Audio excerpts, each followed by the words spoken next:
Assalamualaikum warahmatullahi wabarakatuh. Kami dari kelompok 3 yang beranggotakan Dinda Amelia, Regina Kairunisa, dan Reva Triananta.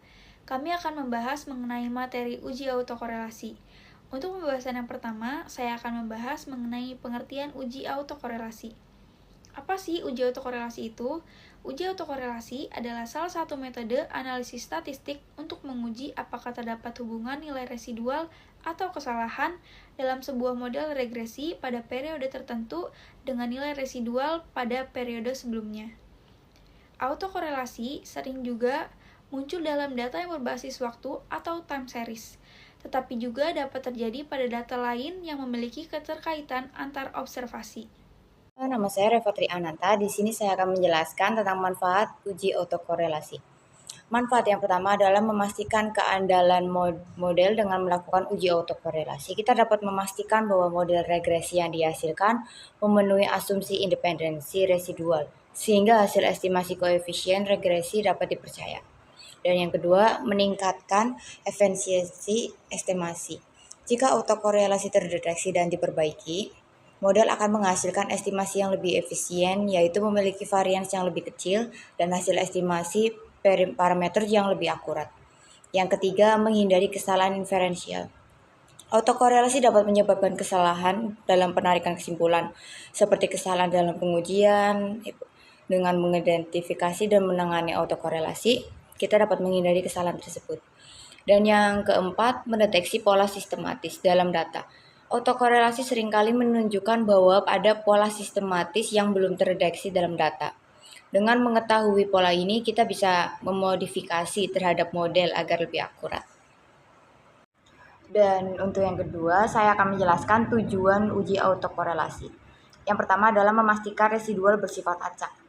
Salah satu asumsi klasik dalam regresi adalah bahwa residual harus bersifat acak dan tidak memiliki pola tertentu. Uji autokorelasi membantu memastikan asumsi ini terpenuhi. Dan yang kedua, memvalidasi model regresi. Uji autokorelasi dilakukan untuk memvalidasi bahwa model regresi yang digunakan itu layak untuk membuat prediksi atau inferensi statistik. Dan yang ketiga, menentukan langkah perbaikan model.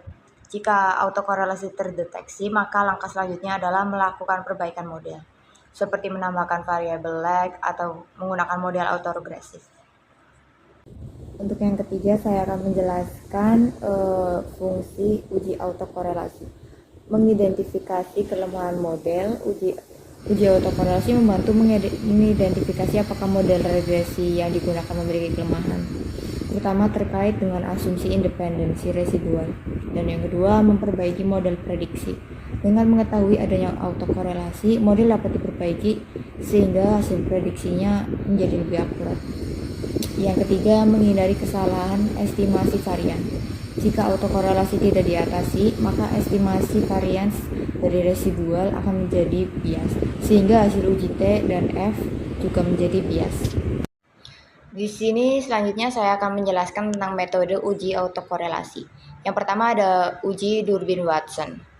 Uji Durbin-Watson ini adalah metode yang paling sering digunakan dalam mendeteksi autokorelasi dalam model regresi linear sederhana. Hipotesisnya adalah HO tidak ada autokorelasi atau independensi residual, H1 ada autokorelasi. Nilai statistik Durbin-Watson berkisar antara 0 sampai 4. Nilai mendekati 2 itu tidak ada autokorelasi. Nilai mendekati 0 ada autokorelasi positif. Nilai mendekati 4 menunjukkan autokorelasi negatif. Kelemahan dari uji Durbin-Watson adalah hanya efektif untuk mendeteksi autokorelasi pada lag pertama, mengestimasi regresi baru dengan residual sebagai variabel dependent dan variabel independent adalah variabel bebas serta lag dari residual. Menggunakan statistik C kuadrat untuk menguji hipotesis. Dan yang kedua ada uji Linkbox. Uji Linkbox digunakan untuk mendeteksi autokorelasi dalam model saat model deret waktu. Hipotesis dalam uji ini adalah H0 tidak ada autokorelasi dan H1 ada autokorelasi. Jika nilai P lebih kecil dari tingkat signifikansi, maka H0 ditolak, yang berarti ada autokorelasi dalam residual. Selanjutnya ada yang ketiga itu ada uji Range test. Range test adalah metode non-parametrik yang digunakan untuk menguji apakah residual memiliki pola acak atau tidak. Jika residual tidak acak, maka ada indikasi autokorelasi. Penanganan autokorelasi adalah jika autokorelasi terdeteksi, maka langkah-langkah berikut dapat dilakukan. Langkahnya satu adalah menambahkan variabel lag. Salah satu cara yang efektif adalah dengan menambahkan variabel lag sebagai variabel bebas dalam model. Langkah ini sering digunakan dalam analisis data deret waktu. Dan yang kedua adalah menggunakan model autoregresif yang saya omongkan sebelumnya. Model autoregresif memperhitungkan nilai masa lalu dari variabel dependen sebagai prediktor dalam model. Dan yang ketiga, menggunakan transformasi data. Transformasi data seperti metode Cochrane-Orchard atau Frey-Weinstein dapat digunakan untuk mengatasi autokorelasi dengan mengubah struktur residual sehingga independen satu sama lain. Yang keempat adalah memanfaatkan model ARIMA. Jika data bersifat deret waktu dengan autokorelasi yang kompleks, model ARIMA atau kepanjangannya adalah Autoregressive Integrated Moving Average dapat digunakan untuk memperbaiki model. Baik, selanjutnya saya akan menjelaskan mengenai interpretasi hasil uji autokorelasi yang dimana berdasarkan metode yang sering digunakan. Yang pertama, Durbin-Watson test yang dimana jika hasilnya 0 atau kurang dari 2, maka indikasi autokorelasi positif. Dan apabila hasilnya 2, tidak ada autokorelasi atau residual acak. Dan apabila hasilnya 2 sampai 4, indikasi autokorelasi negatif. Lalu contoh interpretasinya, jika nilai DW sama dengan 1,5, maka terhadap autokorelasi positif. Artinya, kesalahan model residual saling berkorelasi dalam arah yang sama. Lalu untuk metode Bruce-Godfrey test, jika hipotesis H0 maka tidak ada autokorelasi, jika H1 maka ada autokorelasi. Dan apabila hasil dari p-value-nya lebih dari 0,05 maka tidak ada autokorelasi. Dan apabila p-value-nya kurang dari 0,05 maka ada autokorelasi. Lalu untuk contoh interpretasinya, jika p-value-nya sama dengan 0,03 maka tolak H0 residual memiliki autokorelasi sehingga asumsi independensi tidak terpenuhi. Lalu yang selanjutnya kita akan membahas mengenai contoh aplikasi uji autokorelasi. Di sini contoh sederhananya, misal sebuah perusahaan ingin memprediksi jumlah penjualan Y berdasarkan pengeluaran iklan X menggunakan data bulanan.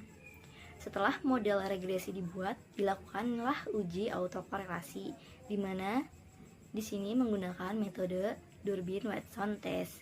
Dan hasil yang didapat dari Durbin-Watson test ini sama dengan 1,2 yang menunjukkan adanya autokorelasi positif. Yang kedua, untuk interpretasinya, autokorelasi positif berarti residual pada bulan sebelumnya cenderung memiliki pola yang sama dengan bulan berikutnya, misal over forecast atau under forecast. Nah, hal ini dapat terjadi jika ada faktor musiman atau tren dalam data yang tidak ditangkap oleh model. Lalu yang ketiga, solusinya jika terjadi hal seperti ini bisa ditambahkan variabel lag, misalnya penjualan bulan sebelumnya ke model. Dan gunakan model regresi dengan pendekatan ARIMA atau metode transformasi data seperti differencing. Dan yang terakhir ada kesimpulan. Kesimpulannya yaitu uji autokorelasi adalah proses penting dalam analisis regresi, terutama pada data time series untuk memastikan bahwa residual dari model tidak saling berkorelasi antar periode. Hal ini bertujuan agar model regresi memenuhi asumsi klasik dan hasil estimasi menjadi valid serta efisien. Jika autokorelasi terdeteksi, maka model regresi perlu diperbaiki, misalnya dengan menambahkan variabel lag, menggunakan model time series seperti ARIMA, atau melakukan transformasi data. Jika autokorelasi tidak ada, maka dapat digunakan untuk menganalisis lebih lanjut dengan kepercayaan bahwa asumsi bebas autokorelasi telah terpenuhi. Mengatasi autokorelasi akan meningkatkan keakuratan hasil analisis dan memastikan pengambilan keputusan berdasarkan model regresi lebih andal. Demikian penjelasan dari kami mengenai uji autokorelasi. Terima kasih atas waktu dan perhatiannya. Semoga apa yang kami sampaikan dapat bermanfaat untuk kita semua. Wassalamualaikum warahmatullahi wabarakatuh.